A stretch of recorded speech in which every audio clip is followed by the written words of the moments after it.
Mesdames et messieurs, bonjour. Je pense qu'il est le temps imparti pour démarrer notre conférence en ligne dont le thème est analyse des dispositions fiscales de la loi de finances 2022. Et je tiens à remercier vivement toutes les personnes présentes connectées avec nous pour suivre ce webinaire organisé par la commission fiscalité de la SMEX, présidée par M. Al-Qadr Bokhris, animateur en même temps de cette séance.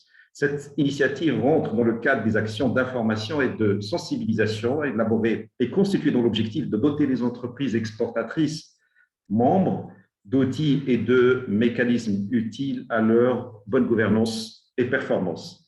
Mesdames et messieurs, la loi de finances 2022 s'inscrit dans un contexte particulier de reprise économique, contexte caractérisé par une pandémie inédite de Covid-19 avec ses multiples impacts socio-économiques, et ce, tant sur le plan national qu'international.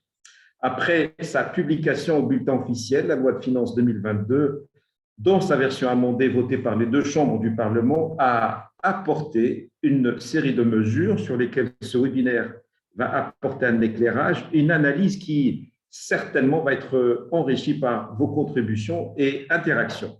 À l'issue de l'intervention de M. Al-Qadr Bokhris suivra un débat, une série de questions-réponses pour une séance globalement d'environ 1h30. Sans trop tarder, à toi la parole, M. Bokhris, avec mes plus vifs remerciements d'avoir bien voulu être avec nous et d'animer cette rencontre.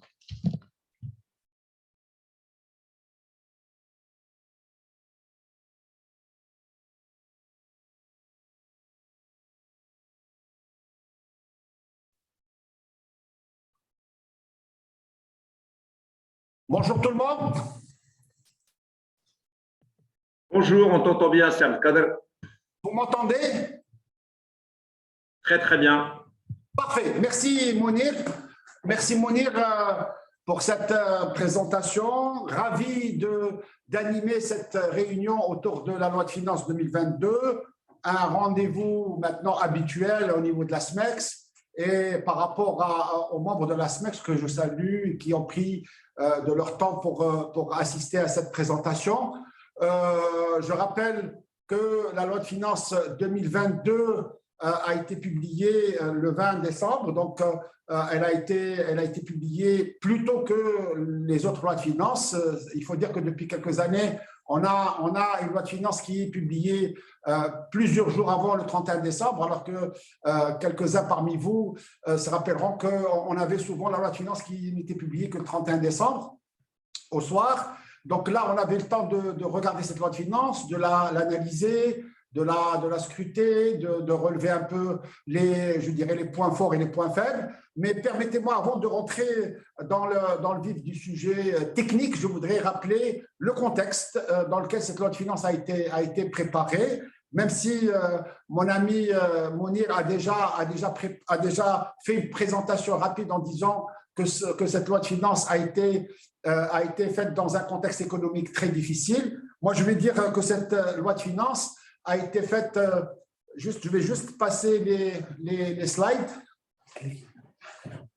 Alors, voilà, parfait. Voilà. Donc, le contexte de la loi de finances 2022, je rappelle qu'elle est arrivée après la loi de finances 2020 rectifiée et la loi de finances 2021 qui ont été réalisées dans un cadre de crise au niveau de la pandémie.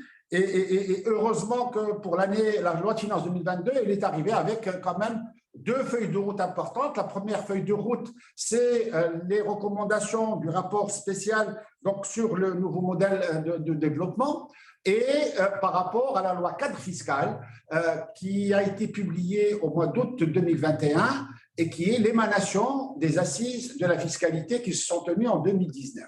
Donc, on voit bien qu'on a quand même, pour la première fois, des feuilles de route qui sont bien tracées et un cadre qui est bien précis. Cette loi de finances, elle a été aussi, je le rappelle, préparée par un ancien gouvernement et reprise par un autre gouvernement suite aux élections qu'a connues notre pays au cours de l'année 2021 et la mise en place du nouveau gouvernement. Mais malheureusement, comme l'a rappelé Mounir, cette loi de finances continue d'être élaborée dans un cadre de crise économique dont beaucoup de secteurs souffrent. Je ne vais pas revenir sur le détail, mais beaucoup de secteurs souffrent aujourd'hui de cette pandémie et beaucoup d'autres secteurs ont du mal à relever un peu la tête de cette pandémie. Alors, de toute façon, cette loi de finances, elle arrive dans un cadre comme il est, mais elle arrive avec des perspectives. Les perspectives, je les rappelle rapidement, d'abord une consolidation des bases de la relance de l'économie nationale. Nous attendons donc la mise en place de la charte d'investissement et je pense que c'est un chantier sur lequel aujourd'hui le ministre en charge de ce dossier, Mohsin Jazouli, travaille et je pense que la SMEX, elle est aussi consultée dans le cadre de la mise en place de cette charte d'investissement. Nous attendons aussi l'opérationnalisation du fonds Mohamed VI pour l'investissement. Je rappelle que ce fonds a vu le jour en décembre 2020 et malheureusement, l'opérationnalisation n'est pas encore d'actualité et j'espère que, je dirais, le nouveau gouvernement va rapidement opérationnaliser. C'est parce qu'il y a quand même une manne d'argent importante qui va être injectée dans notre circuit économique et qui va permettre à beaucoup de secteurs qui sont prévus par le fonds, qui seront un peu, je dirais, boostés grâce à ce fonds. Et enfin, l'amélioration du climat des affaires à travers la simplification de beaucoup de procédures. Je rappelle aussi à ce titre récemment la dernière déclaration de la ministre en charge de ce dossier.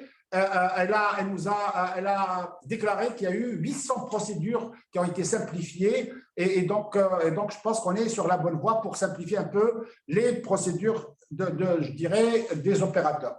Et enfin, la loi de cadre dont j'ai parlé tout à l'heure, qui est ni plus ni moins l'émanation de la loi des recommandations des assises de la fiscalité qui sont tenues en 2019. Et cette loi, je dirais, je me permets de rappeler quand même quelques points qui sont très importants qui figurent dans cette loi. Et cette loi, elle rappelle d'abord l'intégration du secteur informel, qui est très important, la simplification et l'adaptation du régime fiscal. Elle rappelle la baisse de la pression fiscale. Donc ça, je suis en train de partager avec vous ce qui est prévu dans l'article 3 de la loi 4, donc la baisse de la pression fiscale sur les contribuables, la consécration de la neutralité fiscale en matière de TVA, je pense que c'est très important, la mobilisation de l'épargne et surtout aussi la mise en œuvre de la baisse de l'imposition sur les personnes physiques. Et je pense que là, c'est très important. Donc, très important d'avoir ça en tête, puisqu'on va retrouver dans la loi de finances 2022 un certain nombre je dirais, de principes qui étaient consacrés dans la loi 4. On va commencer à les retrouver petit à petit. Et l'idéal pour nous, c'est qu'à horizon 5 ans, on puisse avoir une traduction de la loi cadre fiscale dans les différentes lois de finances qui vont aboutir. Toujours dans ce même cadre de perspective de la loi de finances 2022, nous avons la poursuite de l'instauration des bases de l'État social que Sa Majesté avait initié, et notamment la réhabilitation du système de la santé, l'instauration d'une profonde réforme du secteur de l'éducation, la généralisation de l'assurance maladie obligatoire au profit de tous les travailleurs non salariés et la prise des mesures nécessaires pour la généralisation progressive des allocations familiales. Je rappelle aussi à ce niveau ce volet social qui va coûter à l'État marocain chaque année 51 milliards de dirhams, dont 28 milliards de dirhams seront financés par les contributions et les cotisations et 23 milliards seront pris sur le budget général de l'État. Donc, ça veut dire que quelque part, nous avons besoin d'une certaine dynamique économique. Enfin, la mise en place d'un ensemble de mesures, la mise en œuvre des recommandations, comme je l'ai rappelé tout à l'heure, de la commission spéciale sur le nouveau modèle de développement et sujet qui nous est très cher, à savoir l'accompagnement des jeunes au niveau de l'employabilité. Et là aussi, on se réjouit des différents chantiers qui ont été lancés par le gouvernement actuel sur l'employabilité des jeunes. Alors, cette loi de finances 2022, elle a été aussi élaborée avec un certain nombre d'indicateurs. Le premier indicateur, c'est un taux de croissance de 3,2. Pourquoi je le rappelle? Parce que le projet de loi de finances qui a été réalisé par l'ancien gouvernement, il était établi sur une croissance de l'ordre de 5 à 6%. Aujourd'hui, malheureusement, avec, je dirais, la conjoncture actuelle mondiale, nous ne pouvons pas prétendre à plus de 3,2%. Ça a été confirmé par la Banque mondiale et FMI récemment lors de leur visite au Royaume. Et donc, on est obligé de composer avec ce taux de croissance qui, malheureusement, ne pourra pas nous permettre d'aller très loin, mais il pourra peut-être nous permettre de dépasser cette crise ou cette période de crise d'une manière douce en attendant des jours meilleurs. Ce projet de loi ou cette loi de finances a été aussi élaboré avec un déficit budgétaire de 5,9%, avec une production céréalière de 80 millions de quintaux. Je dirais, c'est très faible par rapport à l'ancienne campagne qui avait dépassé les 103 millions de quintaux. Je rappelle que l'année dernière, la campagne 103 millions, c'était la deuxième meilleure campagne je dirais, sur les 20 dernières années.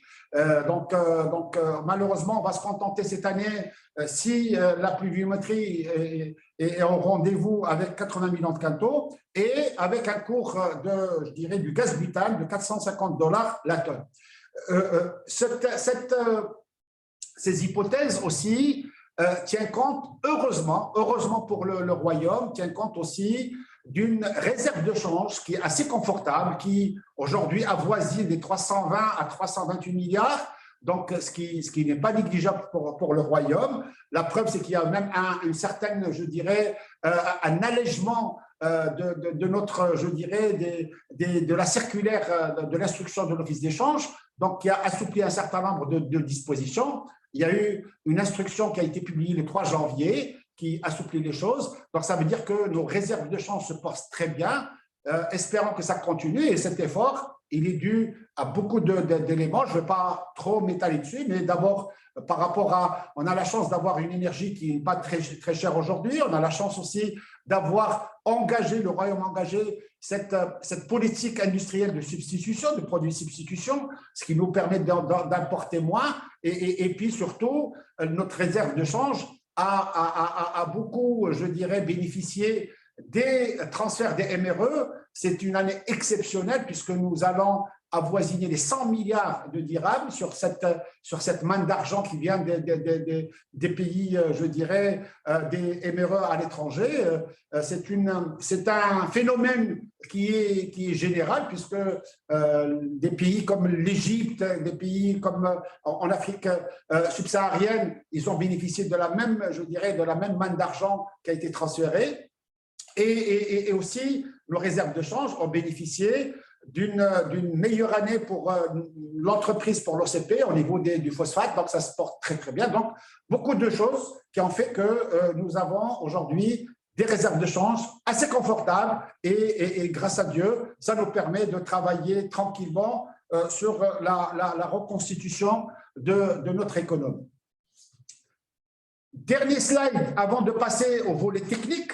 Je voudrais partager avec vous la recette fiscale, la décomposition de la recette fiscale. Vous voyez bien que les prévisions de la recette fiscale pour l'année 2022 s'élèveront à 230 milliards de dirhams, contre 201 milliards en 2021 et contre 189 milliards et quelques en 2020. Donc, ça veut dire que malgré cette crise, on a une recette fiscale qui est importante. Alors, cette recette fiscale, elle est composée aussi bien des recettes qui sont collectées par la Direction générale des impôts que par les recettes douanières, juste pour je dirais, comprendre. C'est 230 milliards, c'est un peu le cumul de la recette douanière et de la recette, je dirais, de la recette de la DGI, puisque la douane, c'est elle qui collecte la majorité des impôts indirects, notamment la TIC et notamment la TVA, et qui représente une manne d'argent très importante. Récemment, le directeur de la douane avait déjà annoncé que la recette de l'année dernière a dépassé les 100 milliards de dirhams. Donc, vous voyez que nos recettes se posent bien. Alors, un élément, disons, un maillon faible ou un point faible, c'est le petit tableau qui rappelle le remboursement qui sont prévus dans la ligne budgétaire et qui s'élève à 8 milliards 100 contre 6 milliards 300 et contre 6 milliards 300 en 2021 et 6 milliards 300 en 2020. Je pense que cette ligne budgétaire, malheureusement, est très insuffisante par rapport à la situation actuelle, au constat actuel, puisque je dirais, les crédits de TVA uniquement du secteur privé sont déjà d'une importance, je dirais, très significative. Ça dépasse probablement les 15 ou 20 milliards de dirhams. Et si on rajoute les grandes entreprises de l'État, comme l'OCP et comme d'autres entreprises, on se retrouve avec beaucoup d'argent à rembourser. Et malheureusement, l'État le gouvernement aurait dû prévoir une ligne budgétaire plus importante, parce qu'une fois qu'on a enlevé déjà les engagements que l'État a pris dans le cadre du processus de l'affacturage, vous savez tous que l'État avait pris un engagement il y a déjà quelques années pour demander aux opérateurs de soumettre leur crédit TVA à l'affacturage, et que l'État s'engageait à rembourser par cinquième les banques. Et donc, pour l'OCP, c'était par dixième. Et donc, les deux montants, c'était 10 milliards d'affacturage, en tout cas sur les chiffres annoncés à l'époque pour le secteur privé, et 20 milliards pour l'OCP, ce qui fait 2 milliards par an pour l'OCP à rembourser, et ce qui nous fait aussi, je dirais, 2 milliards par an pour le secteur privé. Ça fait déjà 4 milliards de dirhams. Probablement qu'aujourd'hui, avec l'affacturage qui est venu en plus, on doit être sur quelque chose autour de 5 milliards de dirhams. Et donc, vous voyez qu'en enlevant les engagements de l'État sur le volet de l'affacturage, il ne resterait que 3 milliards 100 à rembourser par rapport à la TVA sur le logement social, par rapport à la TVA sur l'exportation, par rapport à la TVA sur les investissements éventuellement. Et donc, cette ligne budgétaire, à mon sens, est très faible. Ce qui nous rassure, c'est que la dernière déclaration du chef de gouvernement et de la ministre des Finances, qui avait annoncé de s'engager à rembourser 13 milliards de dirhams à horizon mois d'avril. Je sais qu'il y a eu un effort sur novembre et sur décembre de remboursement de TVA, et que le reste est en train de se décliner sur janvier, février, mars, avril. Espérons que ces engagements soient respectés, et ça nous permet quand même d'injecter dans notre tissu économique un montant non négligeable. Alors voilà, donc une fois cette présentation faite, je rentre avec vous dans le volet technique pour partager avec vous les mesures. Alors je vais passer rapidement les mesures spécifiques aux droits de douane, pour passer aux mesures de l'IS, les mesures de l'IR, les mesures un peu spécifiques à la TVA, et les autres mesures comme la contribution sociale de solidarité et d'autres dispositions. Alors, en matière de douane, nous avons aujourd'hui un réaménagement du taux de la TIC. Ce réaménagement de la TIC, la taxe, je dirais, intérieure de consommation, qui a été réaménagée dans une vision de développement durable ou de protection de l'environnement, donc notamment sur les réfrigérateurs, les congélateurs, les climatiseurs, lave-vaisselle, les sèche-linges et le lave-vaisselle. L'instauration d'une TIC écologique ou de recyclage pour les articles et appareils et équipements fonctionnant à l'électricité, sur les appareils électroniques et sur les batteries pour véhicules. Donc toujours, comme je l'ai dit tout à l'heure, dans une optique écologique et dans une optique d'environnement. Nous avons aussi la réforme de la TIC sur les cigarettes de manière progressive sur la période allant de 2022 à 2026 et en même temps une hausse de la TIC concernant les recharges des cigarettes électroniques. Alors, enfin, nous avons des changements de taux. On a des changements de taux à la baisse, notamment la baisse de 40% à 17,5% pour tout ce qui est cellules lithium et les lames de couteau tranchants. Nous avons aussi une baisse de 40 à 10% pour un certain nombre de produits, je dirais, à base de sulfate et de sodium, donc qui baissent de 40 à 10%. On a une baisse aussi de 40 à 2,5% pour tout ce qui est produits utilisés pour la fabrication de médicaments, utilisés pour le traitement du diabète, donc on passe de 40 à 2,5%, et enfin une baisse de 17 à 2,5% pour tout ce qui est déchets en polyéthylène. Alors, parallèlement, il y a eu quelques augmentations, notamment l'augmentation des droits d'importation de 10 à 40% pour tout ce qui est préparation de viande, de poulet présentée sous forme de galettes ou aux portions, panées, pré-cuites, congelées, ainsi de suite. Et on a aussi une augmentation de 2,5 à 17% pour tout ce qui est tubes et lampes à incandescence, à l'exclusion de ceux à rayons ultraviolets et infrarouges, c'est-à-dire les lampes qui consomment beaucoup aujourd'hui. Donc, voilà rapidement le volet douanier. On va passer tout de suite à l'impôt sur les sociétés. Donc, l'impôt sur les sociétés, je rappelle, messieurs, dames, que la première disposition, c'est la suppression de la progressivité en matière d'IS. Malheureusement, beaucoup d'associations professionnelles avaient défendu, je dirais, avant 2018, la mise en place de la progressivité de l'IS pour permettre aux opérateurs de bénéficier de l'effet de seuil, c'est-à-dire quand on a une tranche de bénéfices qui est en dessous de 300 000 dirhams, on payait sur 300 000. Dès qu'il dépassait, je payais que sur la tranche qui dépassait les 300 000 dirhams le taux. Donc, malheureusement, le gouvernement a revu cette progressivité et il est revenu à la proportionnalité. Et donc, par conséquent, aujourd'hui, le barème se présente comme suit. Donc, 10% pour le bénéfice inférieur à 300 000 dirhams, 20% sur 300 000, au-delà de 300 000 dirhams jusqu'à 1 million de dirhams, et plus de 1 million de dirhams, 31%. La proportionnalité veut dire que si vous dépassez un seuil de 1 dirham, c'est la totalité de votre bénéfice qui est soumis à ce taux et on n'applique plus l'impôt calculé par tranche. Alors, cette mesure, elle sera appliquée à tous les exercices qui sont ouverts à compter du 1er janvier 2022. Donc, ça veut dire qu'on va clôturer l'année 2021 avec le barème progressif ancien. Par contre, 2022 sera sur la base du nouveau barème. Et à ce titre, je rappelle que les acomptes qui seront payés au titre de l'exercice 2022 doivent tenir compte de ce nouveau barème. Donc, il faut vraiment faire attention et avec vos conseils pour que l'IS de l'année 2021 sera liquidé sur le barème ancien et les acomptes qui ont l'habitude d'être payés sur l'ancien IS, les acomptes seront payés sur le nouveau barème de l'IS.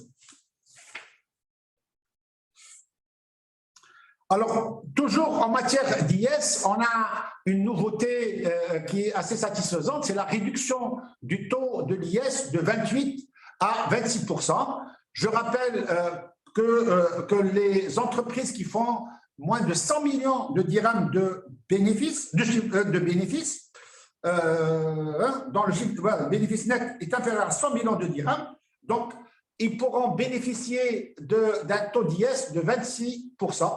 Donc, au lieu de 28%, et je rappelle à ce titre que cette disposition, elle avait déjà été introduite par la loi de finances de 2020 et le taux était passé de 31% à 28%. Alors, je dirais, ces sociétés industrielles qui peuvent bénéficier de ce barème, malheureusement, nous n'avons pas une liste d'activités. Je rappelle, il n'y a pas une liste d'activités. Il y a une définition de l'activité industrielle.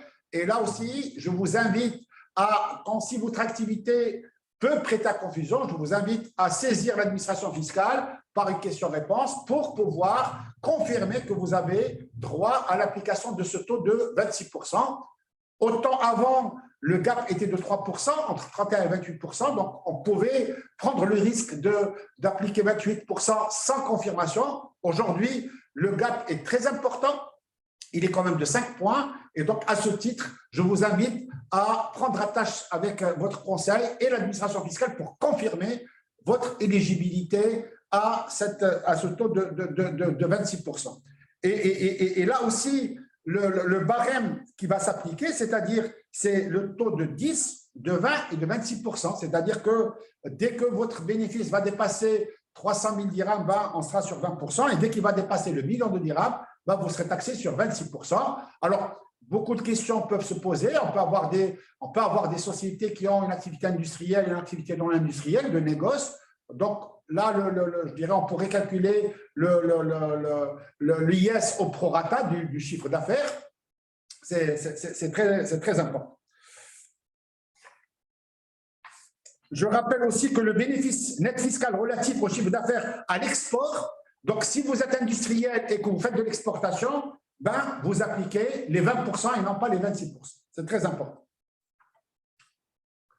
Alors, autre mesure, mais je dirais sans beaucoup d'intérêt pour nous, c'est l'extension des dispositions de l'article 161 ter au profit des associations de microcrédit. Je rappelle que les microcrédits doivent se conformer à la loi 50-20 et donc elles doivent apporter leurs actifs à une société et par conséquent, le législateur a mis en place cet article pour essayer de neutraliser l'aspect fiscal et donc ça permet aux associations de microcrédit de passer leurs actifs sans frottement fiscal, avec des conditions bien entendu.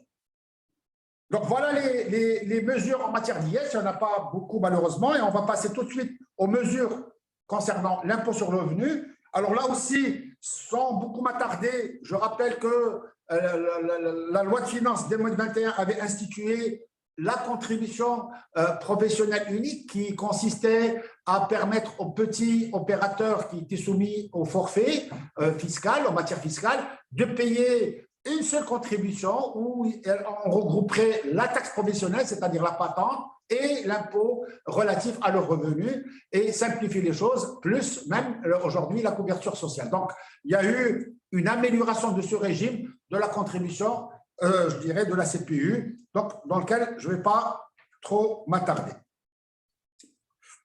Alors, une mesure concernant l'impôt sur le revenu, c'est la révision de l'abattement forfaitaire appliqué aux revenus salariaux des sportifs, donc professionnels, et qui permet à ce sportif de bénéficier d'un abattement sur un horizon jusqu'en 2027, donc 90% la première année, 80% la deuxième année, 70, 50, 60 et 50%.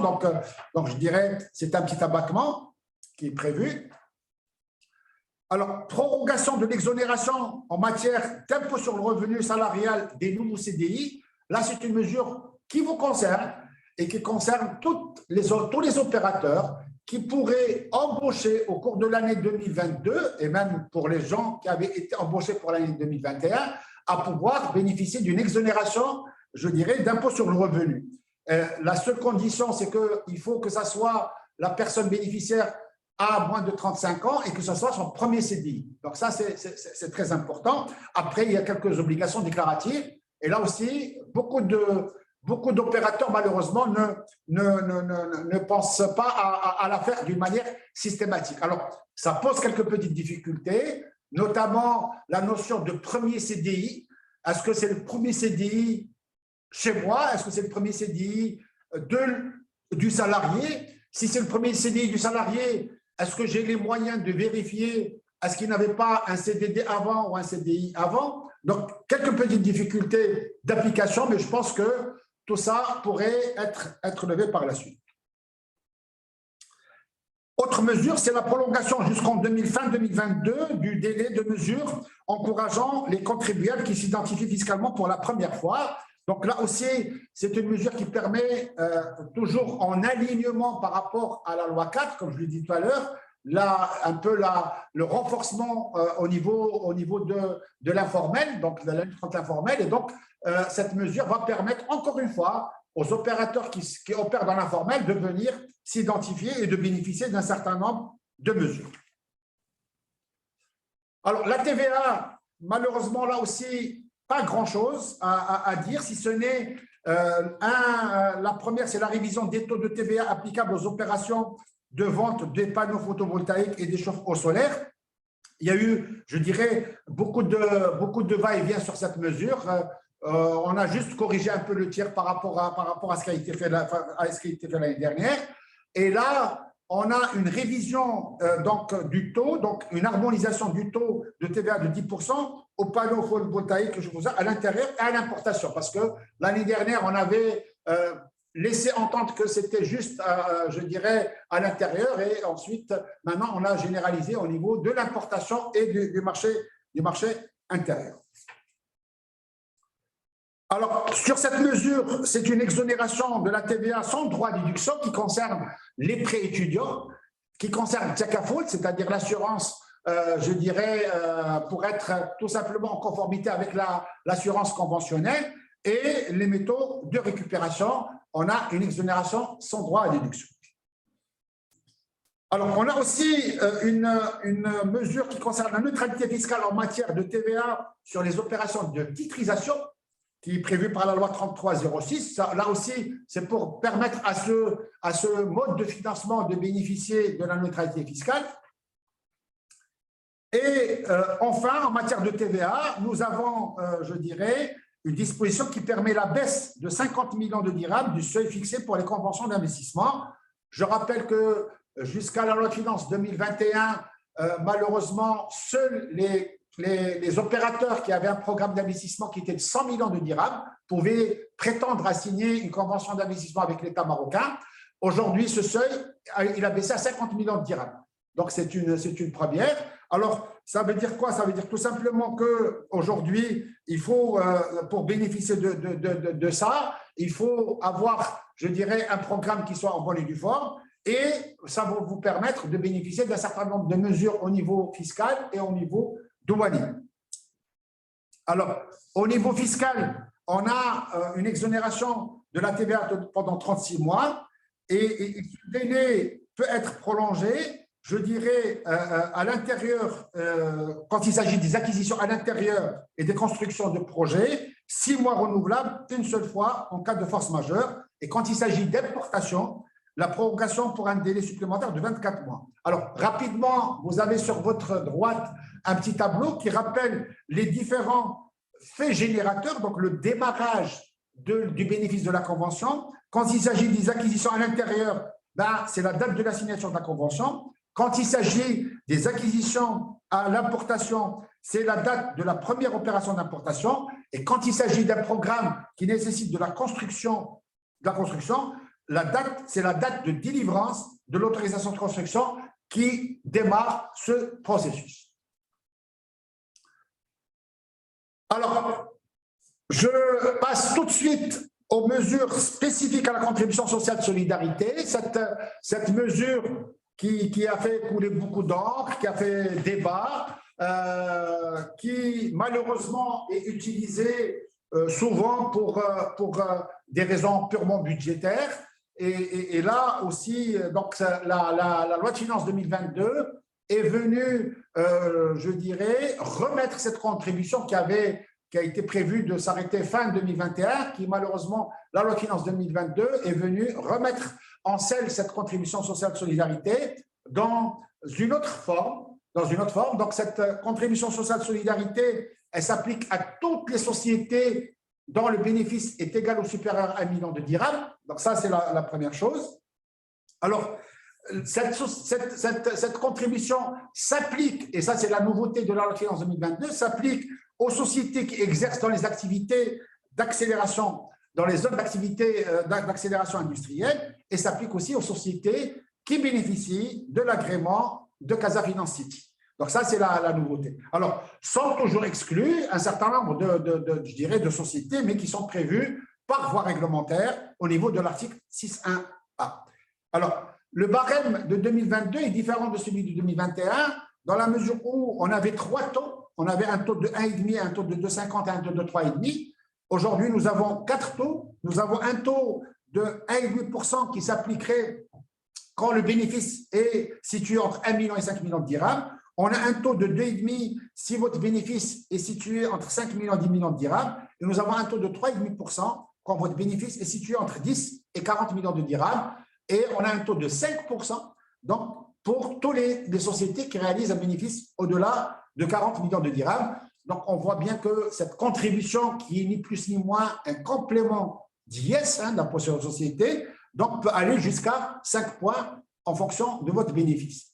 Alors, cette contribution doit être acquittée en même temps que je dirais, que le dépôt du bilan, donc le 31 mars, donc dans les 3 mois qui suivent donc le dépôt de l'alias fiscal. C'est très important. Et pour les sociétés qui sont à cheval, c'est une petite nuance qu'il faut retenir. Par exemple, les opérateurs qui clôturent pour une raison ou pour une autre le 30 novembre, doivent déposer par exemple leur déclaration au mois de janvier. Ces sociétés sont soumises à la contribution sociale de solidarité sous la nouvelle, je dirais, la nouvelle version. Il est bien entendu je le rappelle que cette contribution, elle revêt un caractère d'impôt sur la société. Par conséquent, elle n'est pas déductible, je dirais, du résultat fiscal. Alors, toujours la contribution sociale de solidarité pour les personnes physiques. Et là, elle ne concerne, au niveau de la loi de finances 2022, et c'est la nouveauté, elle ne concerne que les revenus professionnels, les revenus agricoles. On a exclu tout ce qui existait à l'époque, tout ce qui est revenus salariaux et tout ce qui est revenus fonciers et tout ce qui est revenus des capitaux mobiliers. Donc, ces trois revenus sont exclus. Donc, seuls les opérateurs qui exercent leur activité en personne physique et qui réalisent un bénéfice qui dépasse 1 million de dirhams, ces entreprises individuelles sont soumises au même barème que les sociétés, c'est-à-dire 1,5, 2,5, 3,5 et 5%. Alors que ces personnes physiques étaient soumises avant sur un seul taux, c'était 1,5%. Et donc, je dirais le barème s'applique par rapport, je dirais, à au-delà de 1 million de dirhams. Alors, cette contribution doit être acquittée pour les personnes physiques avant le 1er juin de l'année 2022. Pourquoi? Parce que les entreprises, je dirais, individuelles peuvent éventuellement déposer leur bilan que le 30 avril. Et donc, par conséquent, elles ont un délai supplémentaire pour s'acquitter parce qu'elles doivent en même temps déclarer et payer spontanément cette contribution de solidarité. Voilà, mesdames et messieurs, les aspects purement techniques. Et je termine le volet technique avec je dirais, la cotisation minimale qui a été aussi revisitée dans le cadre de cette loi de finances 2022, toujours aussi dans l'esprit, comme je l'ai dit tout à l'heure, des recommandations des assises de la fiscalité qui avaient prévu de supprimer cette contribution, cette cotisation minimale. On est conscient qu'on ne peut pas la supprimer du jour au lendemain, mais il nous semble qu'aujourd'hui, le gouvernement est sur une phase de suppression progressive, puisque aujourd'hui, nous avons la réduction de 0,50 à 0,40%, et probablement qu'on irait vers une baisse à horizon 5 ans, de telle sorte parce que dans 4 ans, on n'aurait plus cette cotisation minimale. Donc, je rappelle rapidement que aujourd'hui, la soumission du taux, elle dépend de votre résultat courant hors amortissement. Le résultat courant hors amortissement, si votre résultat courant hors amortissement est positif, vous êtes soumis à un taux de 0,40%. Si votre résultat courant hors amortissement est négatif au titre d'un seul exercice, vous êtes soumis à une contribution de 0,5%. Et si votre résultat courant hors amortissement est négatif au titre de 2 exercices consécutifs, et bien là, vous êtes soumis à une cotisation de 0,60%. Alors, une mesure, et je termine avec cette mesure qui concerne l'introduction d'une disposition transitoire. Elle est transitoire, c'est-à-dire qu'elle n'est valable que pour l'année 2022. Elle n'est pas valable pour les autres années, pour l'instant. Et cette mesure consiste à un abattement de 70% sur les plus-values de cession d'actifs immobilisés. Donc, aujourd'hui, le législateur a donné la possibilité aux opérateurs qui veulent renouveler leur outil de production de pouvoir se débarrasser de leur outil actuel moyennant un abattement de 70% sur la plus-value. Malheureusement, à l'exclusion, cet abattement ne s'applique pas quand il s'agit de cession de terrain ou de construction, qui pour nous, en tout cas pour moi, je trouve que c'est une aberration parce que la construction va avec l'outil de production et donc par conséquent, je pense qu'on aurait pu peut-être exclure les terrains ou les constructions qui ne sont pas nécessaires à l'exploitation. Mais tout ce qui est nécessaire à l'exploitation doit normalement bénéficier de cet abattement. Aujourd'hui, ce n'est pas le cas. Alors, quelles sont les conditions pour bénéficier de cet abattement 70%? Premièrement, il faut que le bien que vous allez céder, vous l'ayez détenu au moins pendant 8 ans, donc une détention qui soit supérieure à 8 ans. Ça, c'est la première condition. La deuxième condition, il faudrait vous engager à réinvestir dans les 36 mois qui suivent l'exercice au cours duquel vous avez réalisé, je dirais, cette plus-value, et de vous engager à réinvestir le total du produit de cession moins l'impôt, net d'impôt. Ça pose quelques difficultés d'application, je vous l'avoue, pour nous professionnels, mais je pense qu'il y aurait probablement des clarifications qui vont venir avec la circulaire qui est sortie hier, mais je pense qu'il y aura d'autres clarifications qui pourront venir par la suite sur ce volet pour pouvoir bénéficier, je dirais, de cet abattement de 70%, qui n'est pas très, très clair. Alors, il faut savoir que ensuite, vous devez investir, comme je dis, le produit de cession net d'impôt, et vous devez vous engager à le conserver au moins pendant 5 ans. Et cet investissement, on peut le réaliser dans l'outil de production et on peut le réaliser aussi dans les terrains de construction. Contrairement à la cession qui ne concerne pas les terrains de construction, l'abattement. Donc ça, c'est une mesure qui est assez importante.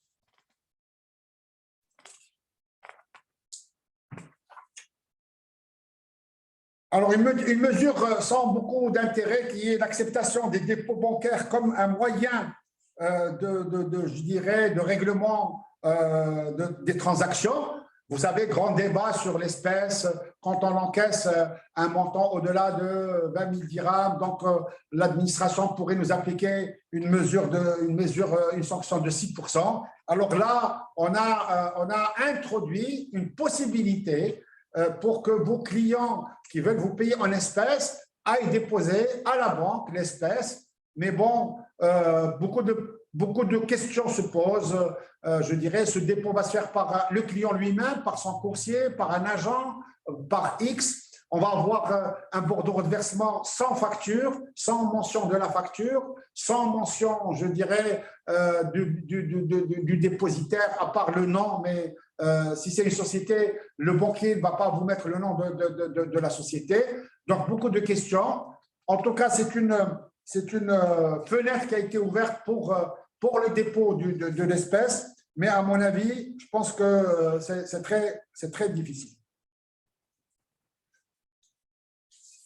Alors, une exonération des opérations de transfert des biens immeubles des anciennes collectivités territoriales à celles nouvellement créées, c'est une mesure pour permettre d'accompagner la décentralisation. Donc là, je dirais, actuellement, les territoires ont besoin de restructurer leurs actifs, et là aussi, on a une exonération des transferts des biens immeubles dans le cadre de cette décentralisation. Alors, une mesure qui revient assez souvent, et là, elle ne concerne que les entreprises de transport touristique, c'est-à-dire l'annulation à titre transitoire des pénalités, majorations et frais de recouvrement pour les entreprises, je dirais, de transport touristique. Alors, cette annulation, elle concerne, je dirais, les créances qui existent entre le 1er janvier 2020 jusqu'au 31 décembre 2021, et à condition de vous acquitter avant le 31 décembre 2022, c'est-à-dire avant le 1er janvier 2023, de ces pénalités et majorations. Voilà, mesdames et messieurs, les principales dispositions fiscales techniques. J'ai évité de parler d'une réorganisation en matière du contrôle fiscal, en matière de procédure et la création de la Cour régionale du recours fiscal. Mais bon, c'est toutes ces petites choses. On pourra probablement vous communiquer une note qui va être complète et qui regroupe l'ensemble de ces mesures. Et j'aurai terminé et je vous remercie et on ouvre le débat. Merci beaucoup, c'est Abou Kader d'avoir abordé le contexte, je dirais la genèse de cette nouvelle loi de finances. Vous avez parlé de son champ de couverture et bien entendu, vous avez rappelé ce contexte de nouveaux modèles de développement et puis cet enjeu crucial qui est l'emploi, l'employabilité des jeunes. Vous avez abordé aussi les aspects techniques et les mesures apportées de manière beaucoup plus détaillée. J'ai des questions. J'invite par la même occasion, en remerciant les entreprises qui étaient avec nous depuis le démarrage de cette riche interaction sur la nouvelle loi de finances. Alors, la première question que j'ai, merci de préciser, s'il vous plaît, le taux de CM positif de 0,4%. Est-ce que c'est pour 2 ans consécutifs ou seulement pour l'exercice en cours? Non, il concerne l'exercice en cours, c'est-à-dire quand vous avez voilà le slide.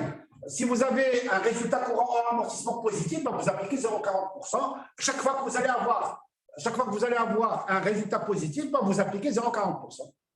Le problème va se poser quand vous allez avoir un résultat courant négatif.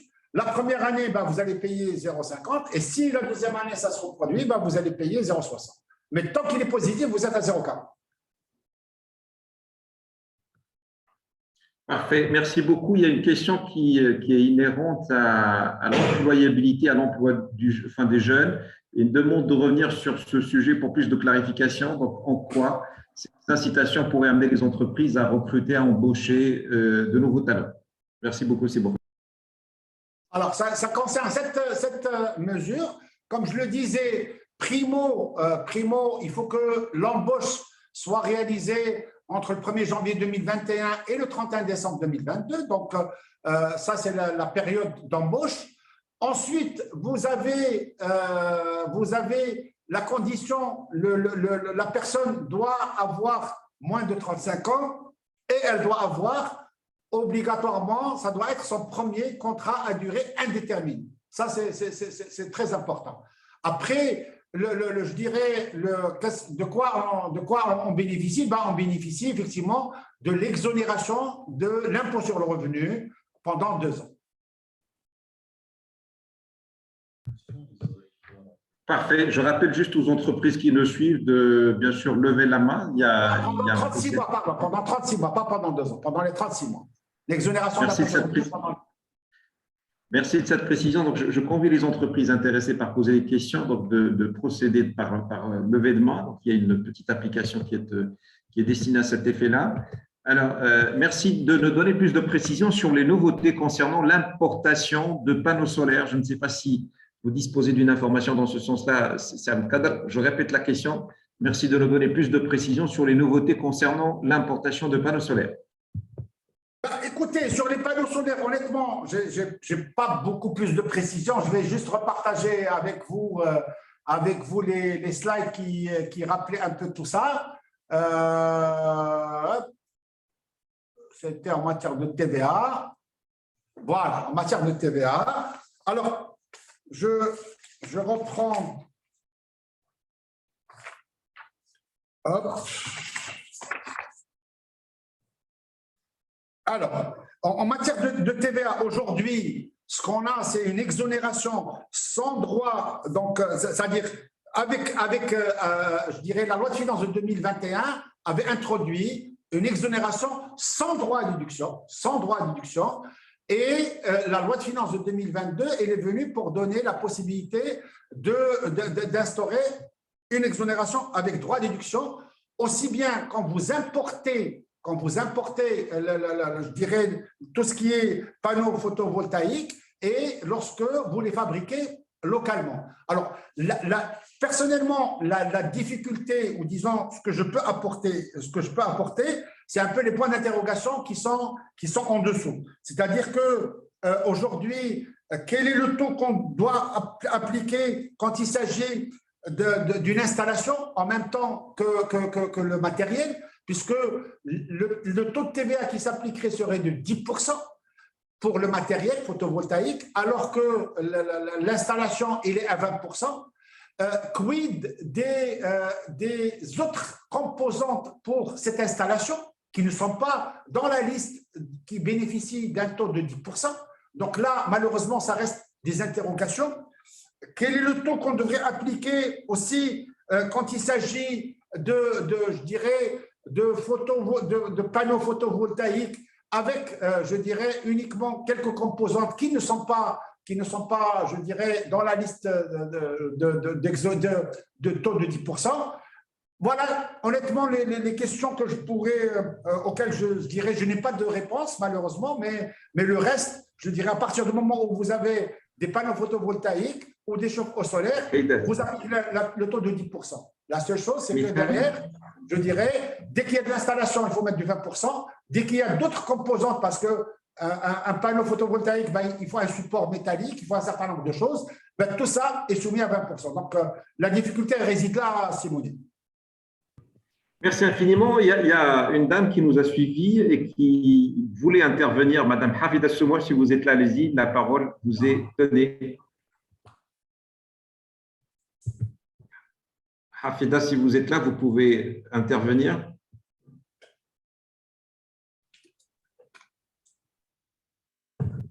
Allez-y, madame.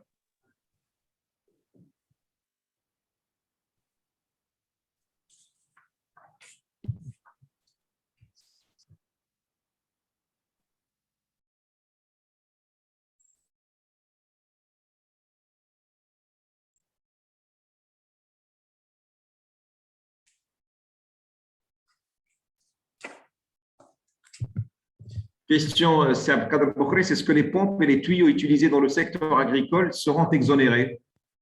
Je répète ma question. Est-ce que les pompes et les tuyaux utilisés dans le secteur agricole sont exonérés? Non, non, non, parce qu'aujourd'hui, ce qui est exonéré, c'est uniquement les panneaux photovoltaïques. Parfait, merci de cette précision. Alain, alors, une autre question, quelle procédure pour les produits qui nécessitent la facture dûment visée par département de la santé? Là, je pense qu'il s'agit de la direction du médicament et de la pharmacie. Alors, je répète la question, quelle procédure pour les produits qui nécessitent la facture dûment renseignée? Honnêtement, je pense que ça doit faire l'objet d'une mesure, c'est-à-dire d'un texte, d'un décret ou plutôt d'un arrêté qui va prévoir un peu cette procédure. Honnêtement, je l'ignore. Parfait, merci beaucoup. Une question d'ordre général, l'apport de cette nouvelle loi de finances pour l'accroissement des exportations et de l'offre exportable marocaine, à votre avis, d'une manière globale et générique? Je vais peut-être décevoir la personne qui a posé cette question, mais je ne retrouve pas quelque chose qui pourrait encourager l'offre exportable, malheureusement, d'une manière bien précise, et c'est des débats que nous avons déjà eus. Parfait, merci beaucoup, Saad Kadr Bokhré. Je n'ai pas d'autres questions, à moins qu'il y en ait eu de dernière minute.